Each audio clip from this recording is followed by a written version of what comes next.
Olá, pessoal. Eu sou a professora Carla Janaína e vou discutir um pouco com vocês sobre o CPC 02, que trata sobre os efeitos da taxa de câmbio na contabilização das empresas, como também a conversão das demonstrações contábeis decorrentes dessa taxa de câmbio, que são feitas por operações realizadas em moeda estrangeira. Nós vamos seguir o seguinte roteiro nesta aula de hoje. Vamos começar com a previsão legal dessas transações que ocorrem em moeda estrangeira. Vamos ver o objetivo desse CPC 02 e qual o seu alcance. Vamos também focar em algumas definições específicas, como itens monetários, itens não monetários e moeda funcional. Vamos também ver os investimentos líquidos e as transações em moeda estrangeira e a conversão das demonstrações contábeis, como também vamos ver uma questão para saber como esse assunto é cobrado no exame de suficiência.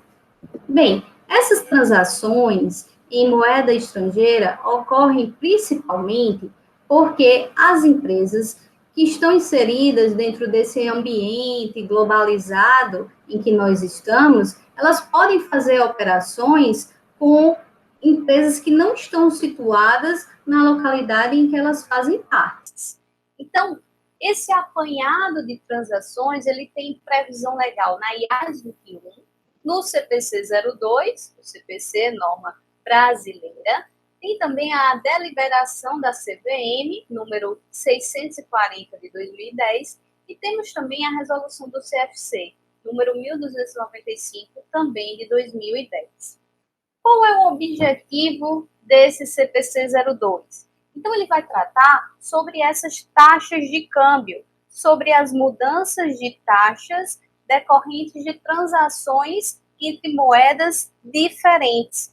E essa variação na taxa de câmbio vai fazer com que as empresas também façam modificação nas suas demonstrações contábeis. Então, trata de situações em que há variação na taxa de câmbio de conversão de uma moeda diferente da funcional. Então, essa moeda funcional, o próprio nome já fala, é aquela em que a empresa funciona. Então, se eu, empresa, estou inserida, por exemplo, dentro do ambiente brasileiro e as operações que eu faço, seja de compra, de venda, qualquer transação que gera e despende caixa é influenciada por esta moeda, então eu vou usar a minha moeda funcional como o real, tá?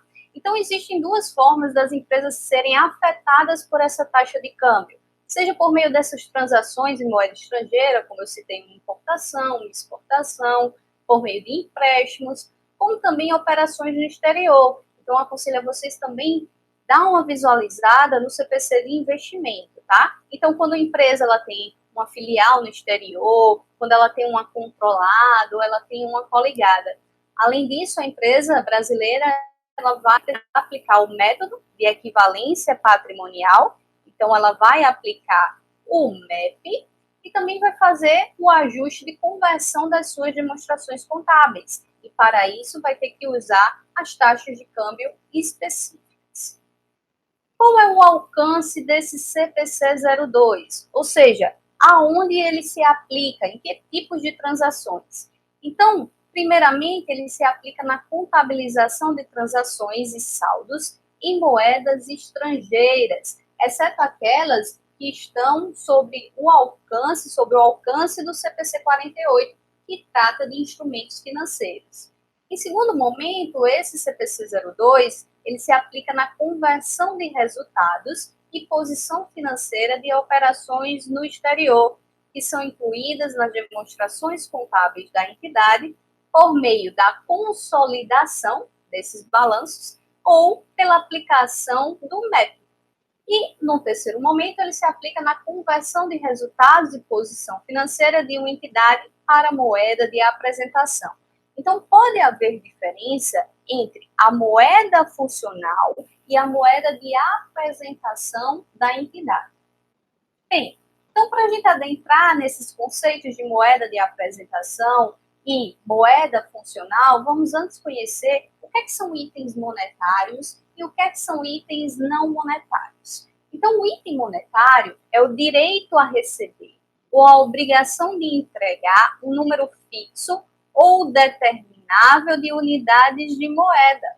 Ou seja, são aqueles itens em que eu vou arcar minha obrigação ou eu vou receber em valor monetário. Por exemplo, quando existem provisões que devem ser liquidadas em caixa, então há a transferência desse número fixo ou determinável de unidades de moeda, como também os dividendos a serem distribuídos com caixa. Então, o pagamento vai ocorrer por meio do caixa. Então, tudo isso, esses exemplos, eles estão dentro de itens monetários. Esses itens monetários, eles vão perdendo valor frente à inflação. Por quê? Porque esses itens monetários, eles não têm valor intrínseco. Ou seja, à medida que vai passando o tempo, devido à inflação, esses itens eles vão perdendo valor. Já os itens não monetários significa que existe a ausência do direito de receber ou da obrigação de entregar um número fixo ou determinável de unidades de moeda. Por exemplo, adiantamento a fornecedores de mercadorias, adiantamentos a prestadores de serviços, aluguéis antecipados. Então, isso tudo não está dentro de itens monetários, está dentro de itens não monetários. Por quê? Porque tem essa ausência do número fixo ou determinável de unidades de moeda. Esses itens não monetários, eles não perdem valor frente à inflação. Por quê? Porque eles têm valor intrínseco. Por exemplo, aqui eu tenho que esses itens, eles vão se valorizando à medida que vai passando o tempo, né? Ele tem esse valor intrínseco. Bem, então vamos adentrar nos conceitos específicos ainda desse CPC 02, como a moeda funcional. Então, a moeda funcional, em linha geral, é aquela que vai funcionar para a empresa onde a empresa está inserida. Então, em linhas gerais, a empresa que está situada no Brasil, ela vai utilizar a moeda funcional real. A empresa que está situada nos Estados Unidos vai utilizar a moeda funcional dólar. Em linha geral, sempre acontece isso. Por quê? Porque essa moeda funcional é a moeda do ambiente econômico principal no qual a entidade opera. E esse ambiente econômico principal no qual a entidade opera é normalmente aquele em que, principalmente, ela gera e despende caixa. Então, quais são os itens primários que as empresas elas devem analisar para perceber que vão utilizar tal moeda funcional? Então, a entidade deve considerar os seguintes fatores na determinação da sua moeda funcional. Primeiro, a moeda que mais influencia o preço de venda de bens ou de prestação de serviços. E é geralmente a moeda na qual os preços de venda para seus bens e serviços estão expressos e são liquidados, como também a moeda do país, cujas forças competitivas e regulações mais influenciam na determinação dos preços de venda para seus bens e serviços. Além disso, a empresa deve olhar a moeda que mais influencia fatores como mão de obra, matéria-prima ou qualquer outro custo para fornecimento de bens e serviços. Bem, gente, então, de maneira geral, vai ser o local onde a empresa está inserida. Vamos supor que eu sou empresa controladora e eu tenho uma controlada nos Estados Unidos. Se essa minha controlada, ela opera, ela faz todas as suas transações, ela é livre para fazer todas as suas transações no ambiente em que ela está inserida, lá nos Estados Unidos, então essa minha controlada vai utilizar como moeda funcional o dólar. Agora vamos supor que quem manda em tudo que essa controlada faz sou eu a controladora. E aí tudo que ela faz é por meio do real. Então ela vai utilizar a moeda funcional real. Mas quase sempre a empresa vai utilizar a moeda funcional no ambiente em que ela está inserida. Bem, aqui eu trouxe um exemplo para vocês da Embraer SA, por meio de suas notas explicativas no final de dezembro de 2017, que ela traz como a moeda funcional da controladora, dizendo que é o dólar. E ela explica um pouco do conceito que propriamente diz o CPC 02. A moeda funcional de uma empresa é a moeda do principal ambiente econômico em que ela está inserida. e deve ser a moeda que melhor reflete seus negócios e operações. Com base nessa análise, a administração concluiu que o dólar dos Estados Unidos da América é a sua moeda funcional. E esta conclusão baseia-se na análise dos seguintes indicadores. Então, eu vou mostrar para vocês que essa análise se baseia no que propriamente diz o CPC-02. Então, se baseia na moeda que mais influencia os bens, os preços de bens e serviços. Trata-se da moeda em que o preço de venda de seus bens e serviços são expressos e liquidados. Moeda do país cujas forças competitivas e regulamentos mais influenciam nos negócios da empresa. Moeda que mais influencia custos para fornecimento de produtos ou serviços. Ou seja, moeda em que normalmente os custos da empresa são expressos e liquidados. Moeda em que normalmente a empresa capta os recursos das atividades financeiras e em que normalmente recebe pelas suas vendas e acumula caixa. Ou seja, a moeda funcional dessa empresa é aquela em que ela gera e despende caixa, ou seja, do ambiente econômico principal que ela está inserida. Então, ela designou como moeda funcional o dólar. Mas a moeda de apresentação das demonstrações financeiras, a Embraer colocou outra, e isso pode acontecer. Então, a moeda de apresentação é a moeda em que as demonstrações financeiras são apresentadas, e normalmente é definida em função de operações legais da companhia. Em atendimento à legislação brasileira, estas demonstrações financeiras são apresentadas em reais, convertendo-se as demonstrações financeiras preparadas na moeda funcional, que no caso aqui é o dólar, para reais, utilizando os seguintes critérios, e aí ela mostra os valores das taxas de câmbio lá na sua nota explicativa. Bem, agora vamos adentrar no investimento líquido. E o que é esse investimento líquido? É o montante que representa o interesse, e na maioria das vezes esse interesse é a participação da entidade que reporta a informação nos ativos líquidos dessa entidade. Então, um item para o qual sua liquidação não é provável de ocorrer, tampouco está planejada para um futuro previsível, é substancialmente parte do investimento líquido da entidade, nessa entidade do exterior. Então, vamos ver um exemplo disso que eu acabei de falar para vocês, tá? Vamos supor que uma empresa brasileira, ela constitui uma controlada lá no exterior. Aí, após um tempo, a controlada no exterior, ela está precisando de dinheiro para continuar com suas operações. E aí, a controladora, que está aqui no Brasil, ela opta por realizar um empréstimo, ao invés de subscrever capital. Se não houver nenhuma previsão de liquidação do empréstimo, ou seja, a controlada vai pagar a controladora quando ela puder e se ela puder. Então, esse empréstimo ele é tratado como parte de investimento líquido realizado na controlada. Bem, então, esse investimento líquido, as variações cambiais, elas são reconhecidas ou em conta de resultado ou em outros resultados abrangentes, que são contas que estão lá dentro do patrimônio líquido. Será em resultado nas demonstrações contábeis individuais da entidade no exterior, e será dentro de outros resultados abrangentes nas demonstrações contábeis individuais da investidora, que são aquelas demonstrações em que a entidade no exterior ela é avaliada pelo MEP, de acordo com as práticas contábeis brasileiras, como também nas demonstrações consolidadas. Então, quando a investidora ela consolida as informações, só vai para o resultado apenas quando ocorrer a venda. Então, enquanto não ocorre a venda, essas variações cambiais entre controladora e controlada, elas vão ficando acumuladas lá em outros resultados abrangentes no PL. Vamos agora entrar nas transações em moedas estrangeiras, em itens monetários, itens não monetários, e qual é a taxa de câmbio que utilizamos para a contabilização dessas transações. Bem, essas transações em moeda estrangeira representam, por exemplo, compra ou venda de bens e serviços cujo preço é fixado em moeda estrangeira, empréstimos obtidos ou concedidos também em moeda estrangeira, ou aquisição ou venda de ativos e quando se assume ou se liquida passivos em moeda estrangeira.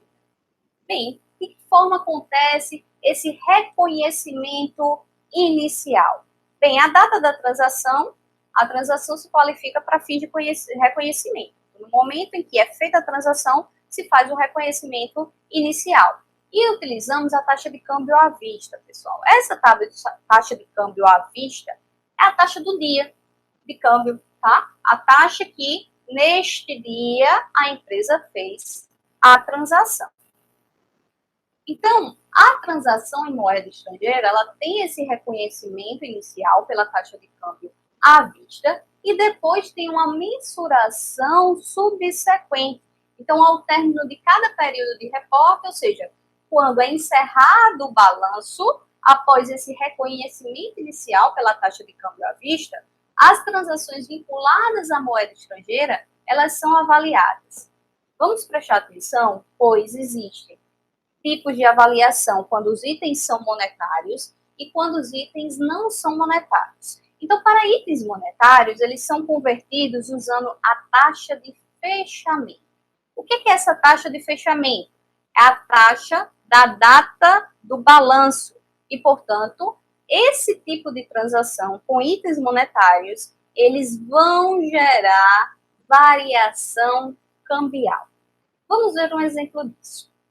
Em outubro de X1, uma empresa ela vai contratar um empréstimo no valor de 100 mil dólares, quando a taxa era de R$2, ou seja, a empresa está inserida aqui no Brasil, já que é de R$2 a taxa. E ela vai contratar um empréstimo em moeda estrangeira, no valor de 100 mil dólares. No momento em que a empresa ela contrata esse empréstimo, nós temos que analisar essa taxa de câmbio de R$2. Então, temos que inicialmente fazer a conversão. Multiplicamos esses R$2 por 100 mil dólares e registramos esse empréstimo por 200 mil.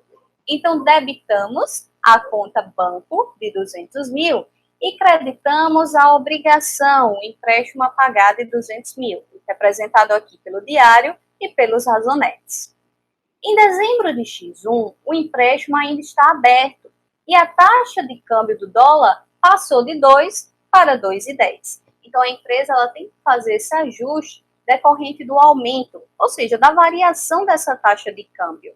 Então, percebemos que, multiplicando os 2,10 pelo empréstimo de 100 mil, encontramos 210 mil, ou seja, encontramos 10 mil reais a mais do que o valor da obrigação registrada lá em outubro de X1.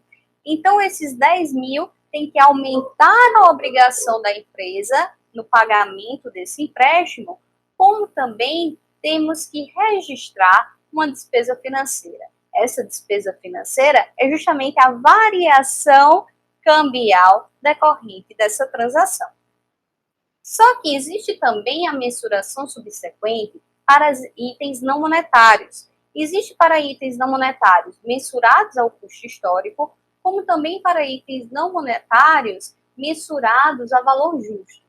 Vamos primeiro ver para os itens não monetários mensurados ao custo histórico. Eles são convertidos pela taxa da data da transação. Para isso, vamos ver dois exemplos. Exemplo número 1. Uma empresa, ela importou uma máquina. Essa máquina, no valor de 100 mil dólares, a qual entrou em funcionamento em outubro de X1, quando a taxa era de R$2.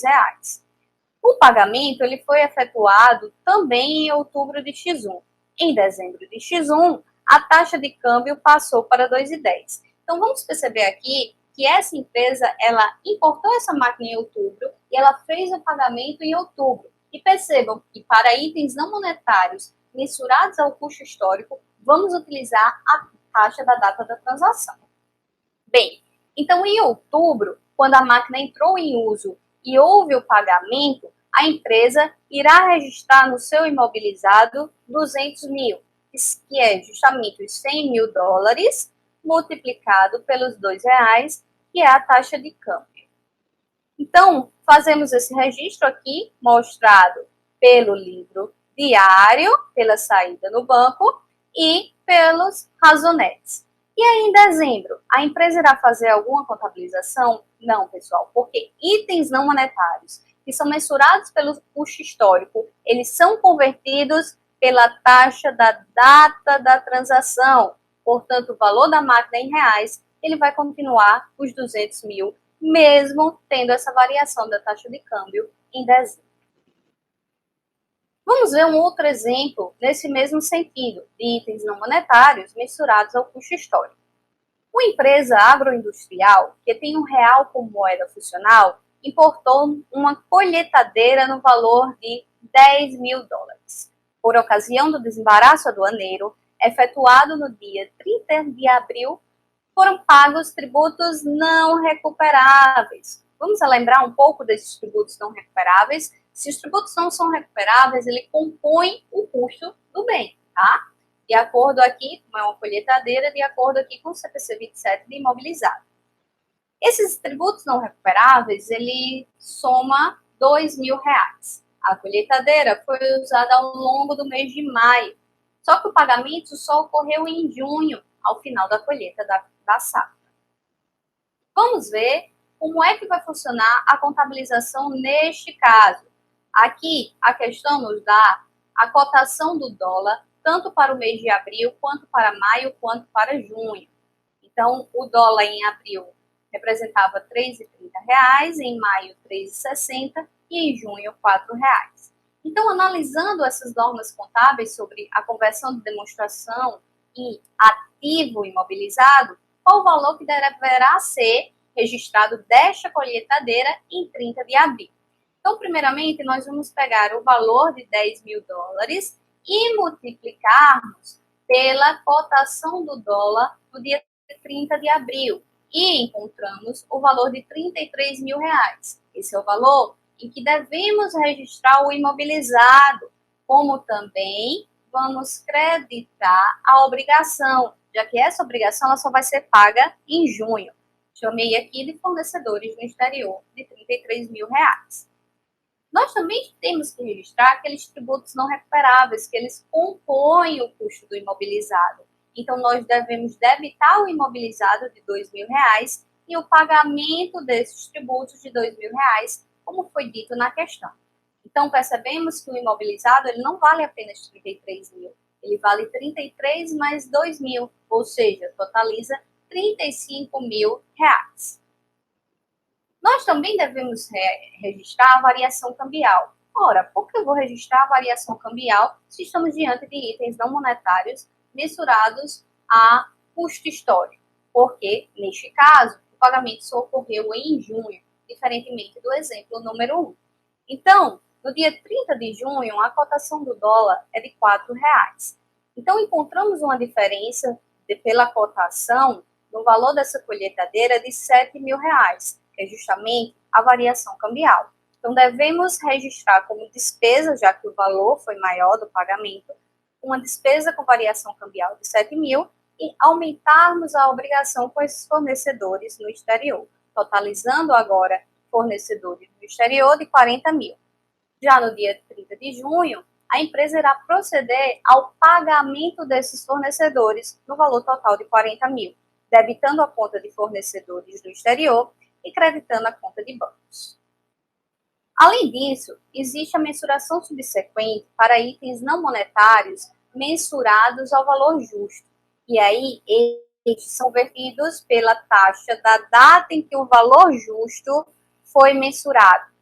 Então, o registro contábil da variação cambial ele vai acompanhar o registro contábil do ajuste a valor justo. Ou seja, se nós registrarmos esse ajuste a valor justo no PL, nós vamos registrar a variação cambial também em outros resultados abrangentes. Caso esse valor justo ele seja registrado no resultado, obviamente, também vamos acompanhar a variação cambial lá para o resultado. Vamos a um exemplo. A entidade X, ela está sediada no Brasil e tem moeda funcional, o real. Ela comprou no dia 30 de junho de X3 ações de empresa listada na Bolsa de Valores dos Estados Unidos, pelo valor de 5 mil dólares, quando a taxa de câmbio era de 2,30, e foram classificados como ativo financeiro. O valor justo dessas ações lá em dezembro era de 5.300 dólares, quando a taxa de câmbio aumentou de 2,30 para 2,40. Então, essas ações, elas tiveram uma valorização. Essa valorização total, multiplicando as taxas de câmbio, dá o valor de R$ 1.220. Essa valorização, ela pode ser decomposta. Nós podemos encontrar a variação decorrente desse valor de 5.000 e dos 5.300, tá? Aqui eu fiz junto. Olha só, de que forma nós vamos registrar essa variação cambial, esse ajuste a valor justo? Nós podemos registrar tanto no resultado quanto no PL. E aí vai depender de que forma essas ações estão classificadas. Lá no CPC de investimento, quando nós vemos os investimentos temporários, existem dois tipos: aqueles que são classificáveis como disponíveis para venda ou aqueles classificados como para negociação. E aí existe diferença na contabilização. Então, nós temos que ir em busca também do CPC de investimento para fazermos essas contabilizações. Então, primeiramente, nós vamos fazer o registro lá no mês de junho pela aquisição dessas ações. Então, nós vamos debitar um ativo financeiro de 11.500, seria justamente a multiplicação dos 5.000 pelos 230, e vamos creditar o banco, conta movimento, de 11.500. Lá em dezembro, nós percebemos que teve uma valorização de acordo com a taxa de câmbio. Então, nós vamos aumentar essas ações, esses ativos financeiros de 1.220, e o crédito será no PL, ajuste de avaliação patrimonial de 1.220. Por que será no PL? Porque estamos diante de ações classificadas como disponível para venda. No caso das ações classificadas como para negociação, inicialmente pela aquisição das ações, nós fazemos o mesmo lançamento. Debitamos o ativo financeiro e creditamos o banco conta movimento.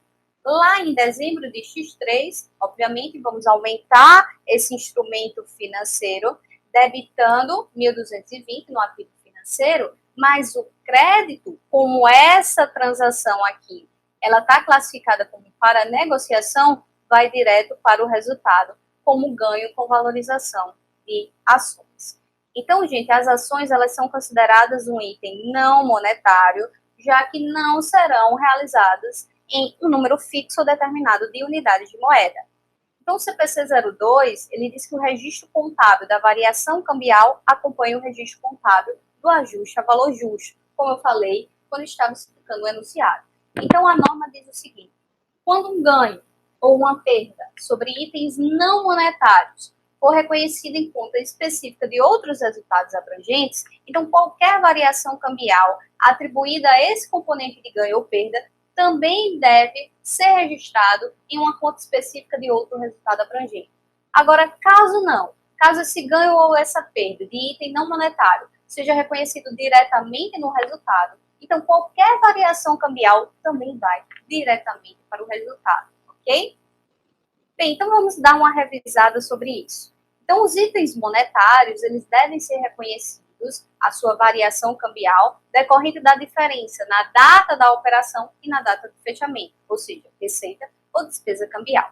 Para itens não monetários, que são mensurados a custo histórico, utiliza o câmbio na data da operação, pois os itens não monetários, eles não sofrem a variação cambial. Já os itens não monetários mensurados pelo valor justo, ele utiliza a taxa de câmbio vigente na data em que o valor justo for determinado. Bem, pessoal, agora vamos dar continuidade com a conversão de demonstrações contábeis. Então, dentro dessa contextualização, dessas transações com moedas estrangeiras, as sociedades formadas por grupos econômicos, formados por empresas que operam em moedas distintas, elas vão ter que fazer essa conversão das demonstrações contábeis. É necessário que as demonstrações contábeis elas sejam convertidas para a mesma moeda da empresa investidora, para que possa ser aplicado o método de equivalência patrimonial e também a consolidação dessas demonstrações contábeis. Então, aqui estamos diante de um esquema, tá? Em que temos a investidora que utiliza o real e ela investe na empresa B, C e D, como também investe na empresa E. Pelos percentuais, conseguimos identificar que essa empresa A ela é controladora de todas as demais empresas, tá? As empresas B, C e D, elas utilizam o dólar e a empresa E utiliza a moeda funcional, o euro. Então, é necessário a gente converter as demonstrações contábeis que foram feitas em uma determinada moeda funcional para a moeda de apresentação. E quem é que vai precisar efetuar essa conversão das demonstrações contábeis? A investidora, que seja coligada, controlada, e a sociedade que faça parte de um mesmo grupo ou que esteja sob controle comum. Bem, e aí, gente, para a gente fazer essa conversão pela taxa de câmbio de qualquer elemento contábil, seja ativo, passivo, PL, receita ou despesa, nós temos que saber qual é a taxa de câmbio que eu vou utilizar. Existe diferença, tá? Para ativos e passivos, nós vamos utilizar como taxa de conversão a taxa de câmbio do fechamento, da data do balanço. Já as receitas e despesas, elas devem ser convertidas pela taxa de câmbio da data da operação. Mas nós podemos também utilizar a taxa de câmbio média para o período. Quando é que a gente não vai poder utilizar essa taxa de câmbio média? Quando houver flutuações muito grandes durante esse período. Então, se houver situações em que as taxas flutuam de maneira significativa, nós não poderemos utilizar a taxa de câmbio média e então utilizaremos a taxa de câmbio da data da operação. Já para os itens do PL, nós utilizamos a taxa histórica, ou seja, a taxa de conversão da data em que foi contabilizado o item do PL. Essas variações cambiais resultantes, elas devem ser reconhecidas em outros resultados abrangentes lá no patrimônio líquido. Bem, então, fechando para fazermos a revisão. Ativos e passivos utiliza a taxa de fechamento, a taxa de balanço. O PL utiliza a taxa histórica. E itens do resultado vão utilizar a taxa da transação ou a taxa média. Então, só para relembrar um pouquinho para vocês o que é a DRA, né, que nós vimos lá no CPC 26, o CPC de demonstrações contábeis. A DRA, de maneira geral, ela reconhece as variações que ocorrem no PL, mas ainda não são resultados. Então, são itens, são operações que podem vir a impactar positivamente ou negativamente o resultado do exercício da empresa lá no futuro. Então, a DRA ela pode ser apresentada em um quadro demonstrativo próprio, ou seja, separadamente, ou dentro da DMPL, que é das mutações do patrimônio líquido. Bem, então, essa estrutura da DRA, ela parte do resultado líquido do período que encontramos na DRE, e aí nós devemos somar ou diminuir esses outros resultados abrangentes, e somar ou diminuir esses outros resultados abrangentes que é decorrente do método de equivalência patrimonial. Vocês podem perceber que isso é uma conta que ela tem duas naturezas lá dentro do PL. Pode ter natureza devedora, diminuindo o PL, ou natureza credora, aumentando o PL. Por fim, chegamos, enfim, ao resultado abrangente total.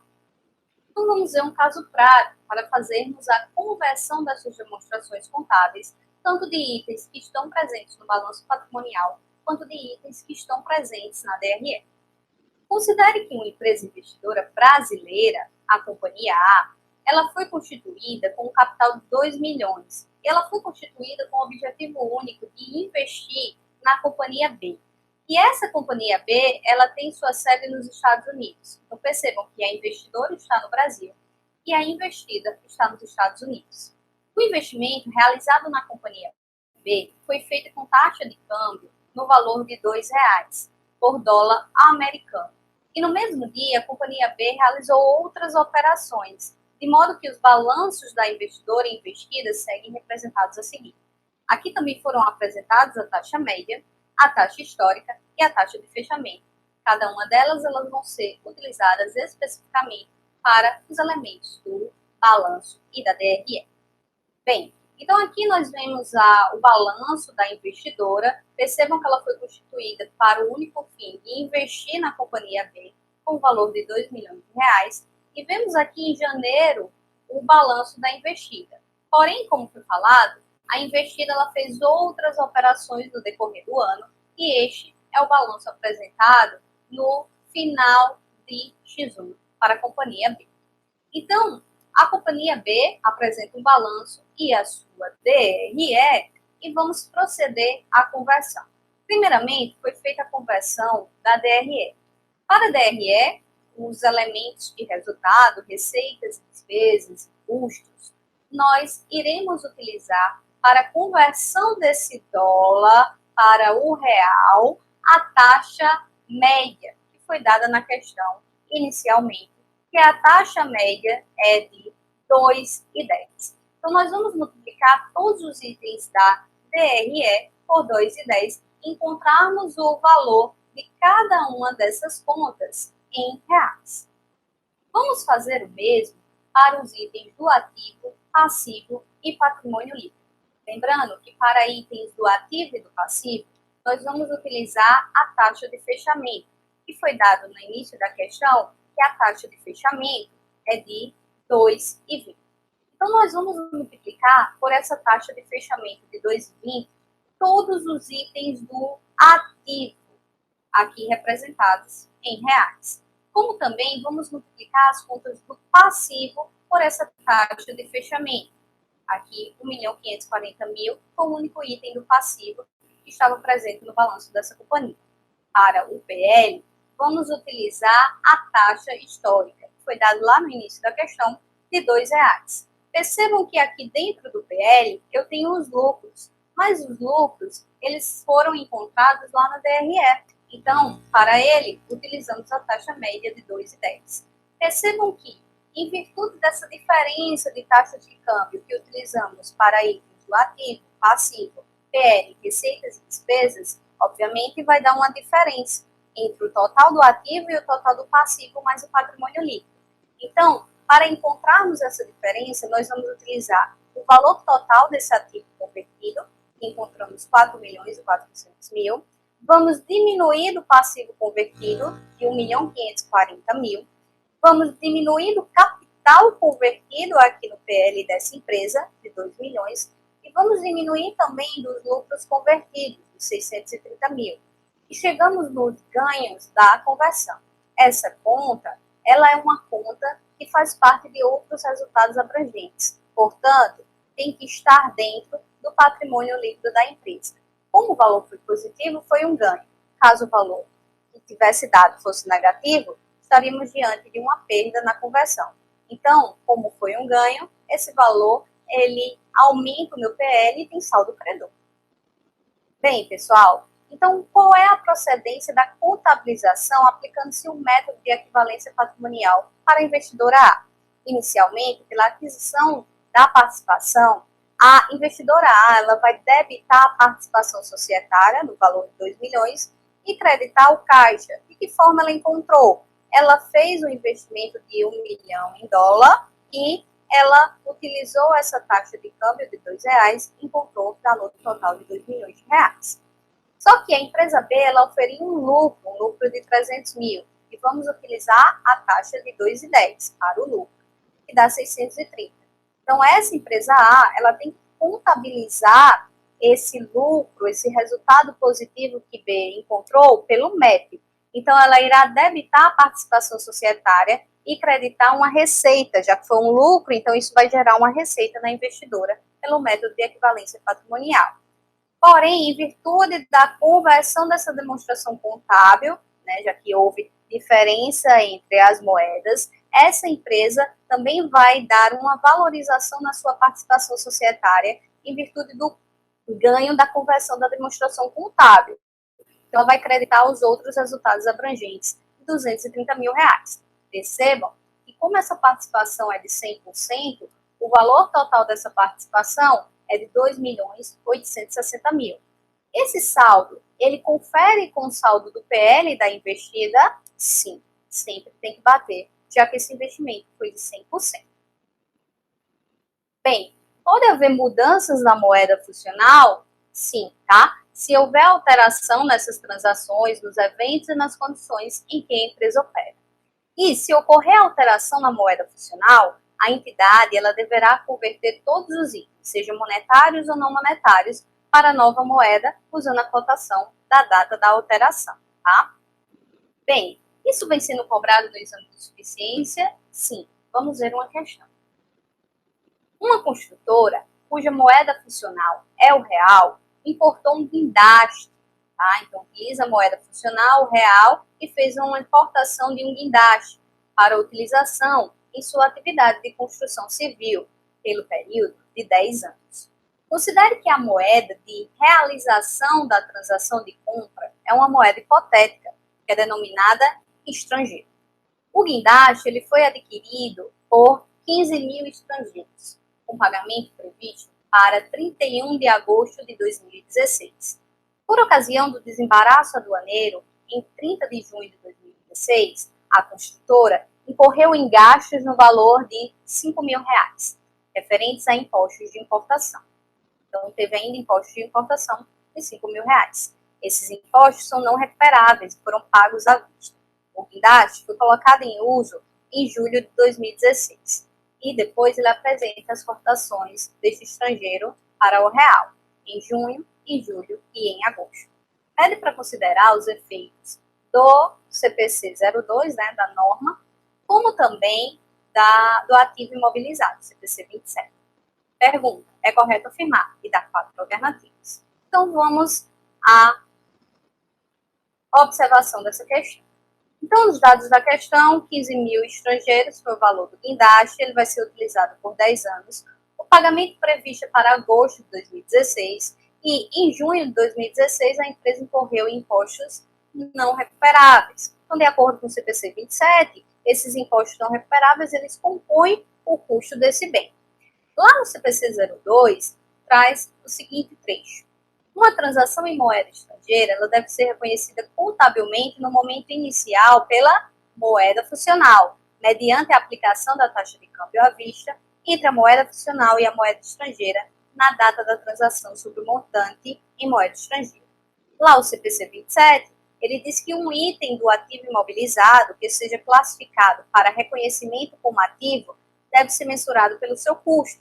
E esse custo compreende o preço de aquisição, acrescido de impostos de importação e impostos de não recuperáveis sobre a compra, depois de deduzido qualquer desconto e abatimento, que nesse caso não houve, tá? Então, a alternativa da letra A fala que em junho de 2016, o passivo circulante da empresa apresentou o valor total de 90.000. Não encontramos esse valor. Por quê? Se multiplicarmos os 15.000 por R$ 4, encontramos um valor a pagar de 60 e não de 90. Segundo, a alternativa B fala que em junho o ativo circulante, não circulante do imobilizado totalizou o valor de 55.000. Não encontramos esse valor, porque além desses 60.000, nós devemos somar o valor dos impostos não recuperáveis, já que eles vão compor o custo desse guindaste. A alternativa C fala que em junho de 2016, no resultado, deve ser considerado como despesa com imposto de importação o valor de R$ 5.000. Isso está incorreto, porque afirma que o valor dos impostos deve ser registrado como despesa. E a gente viu que no CPC do imobilizado vai compor o custo de aquisição desse bem. Portanto, a alternativa correta é a alternativa da letra D. Bem, gente, espero que vocês tenham entendido bem as observações do CPC 02. É importante que vocês façam a leitura desse CPC para saber mais detalhes sobre ele. Aqui, qualquer dúvida, estão meus contatos por e-mail, Instagram, YouTube e WhatsApp. E aqui as áreas que eu tenho mais conhecimento de acordo com a minha formação e experiência profissional, tá? Abraço para todos e até a próxima.